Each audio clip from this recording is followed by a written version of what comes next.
Yeah, we're supposed to be neutral, but I'm feeling their pain right now because he has absolutely carved up this secondary.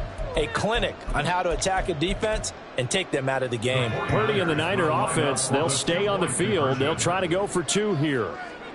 They'll look to throw.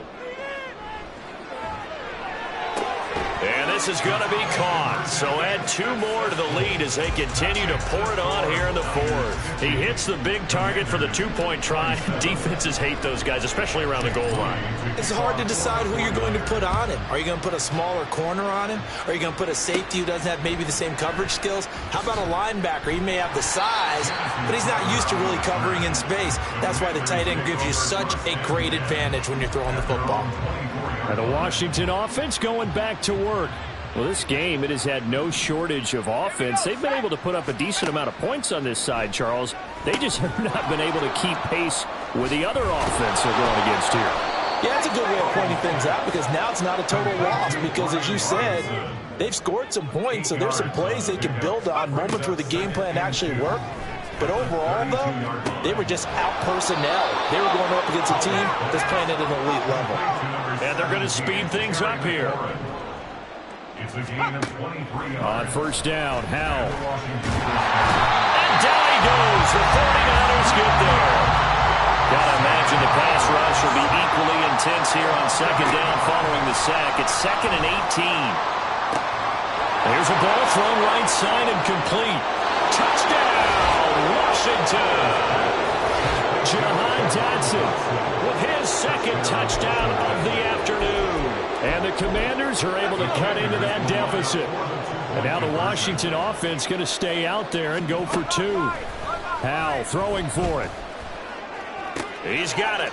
So they convert the 2. That keeps their slim hopes alive as we're back to a 2-score game. 2 scores down, 3 timeouts left. Still a chance if they can somehow get this one back. And the 49er hands team does its job. 4th quarter, they felt like they needed the football back. Unfortunately, they couldn't get it. And I know we've brought analytics into the game, and someone has said here that the data says that when a team's expecting an onside kick, 80% of the time, the team expecting it, they do actually recover the ball, which is what we saw here. I just wonder if that number is much more of a anecdotal type of a number. Kind of like when the coaches tell us, well, when you score on special teams, 93% of the time you win the game. I'm still waiting to see that number is empirical. Meanwhile, they take a shot to start the drive, but this is going to wind up incomplete. Going for the knockout blow right there. I think if I'm up 2 scores, I'd be worried about an interception, but playing this way is what got them this lead. So you may as well ride it out to the end. Purdy's throw pulled in by Kittle. They get 6. That'll leave them with 3rd and 4. Let's not quibble about the gain there on second down. That was a positive play because that was a take-what-you-can-get situation. Got out to the tight end. Now it gives them a much better opportunity to convert on 3rd down. Nowhere to go here. He lost the football. So it's 49er football here as we get you reset. They've got 4th down here in a game that looks to have been decided already. Purdy on 4th down. And it's incomplete. They cannot convert, and they turn it over. The Niners go for it, but it doesn't work out. And the Commanders come through with a 4th down stand.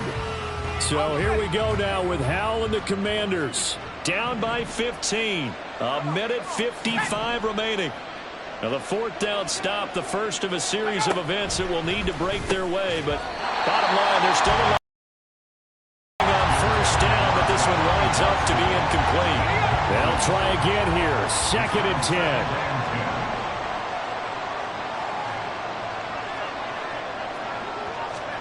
Here's Howell. And he can't escape, and down he goes.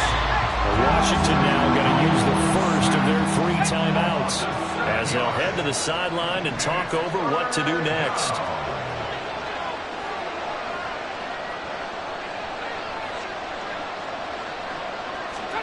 Howell to throw.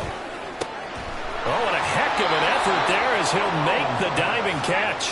And they've got it well across midfield down to the 40 before it's all said and done. Howell to the air on 1st and 10. And Thomas has it. And he's taken down, but not before 10-yard line. Here we go, first and goal. And Howe will throw it. And he takes this one into the end zone, and all of a sudden, here in the final minute, things get a little bit tighter. Okay, so they got the score. Do you go for one here and save the possible two-point conversion for later? I think you do, because if you go for two here and you don't get it, that's deflation. Yeah. Now you wonder why you're even going for it. Take the easy one now and come back and try and get it later. So with exactly a minute to play, here comes a critical onside kick. And it's the 49ers who recover it, and that ought to just about do it. The risk-reward of the onside kick, when you don't get it, the risk comes out to play, and here they gave up great field position. And that's the key to everything, because you're trying your best to press advantages when you have them, and field position leads you to that type of play calling, whether you want to blitz or whether you want to throw the ball deep. Those types of things, now they've given up that type of field position, the advantage is switched to their opponent. So that run play nullified by the holding call on the tight end. Yeah, I just think he needs to get off the ball a lot quicker and get into the block a little bit more effectively. Then he doesn't have to reach and grab and try and hold on. And he's got it across the midfield stripe and into Washington territory. Now Washington going to use the second of their 3 timeouts, as the clock's going to stop with 47 seconds to go in the 4th. He's going to get it again. Just looking to get forward and protect the ball.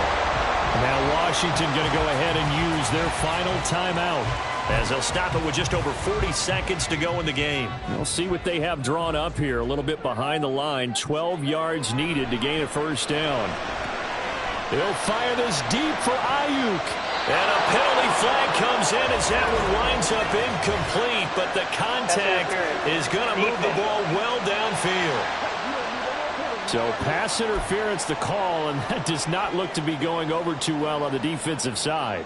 And the payoff we just saw there tells us how many times that they feel that confident to go for two so often. Yeah, and we talk about this a lot, but it has to be something, you're right, that they saw all week, correct? Definitely game plan for it. Felt good about being aggressive and going for it. And right up until that one, they got 2 for 2. And he's got him. And he is out of bounds inside the 35. Clock management definitely critical here if they want to get back in this game. Absolutely agreed. They have to up the tempo in this case. Excellent coverage right there to force the incompletion. Now he'll look to throw it. Looking for Dotson, and he's got him. And he's down inside the 5 at the 4 before he's out of bounds. The dynamic duo is doing damage in this one, and they've certainly... And that one was relatively easy to see. I noticed that from up here. Yeah, it doesn't take a whole lot, does it? Sometimes you get multiples. What I always love on these offsides is when each side points at the other. Hey, you did it. No, you did it. They deciphered that one correctly.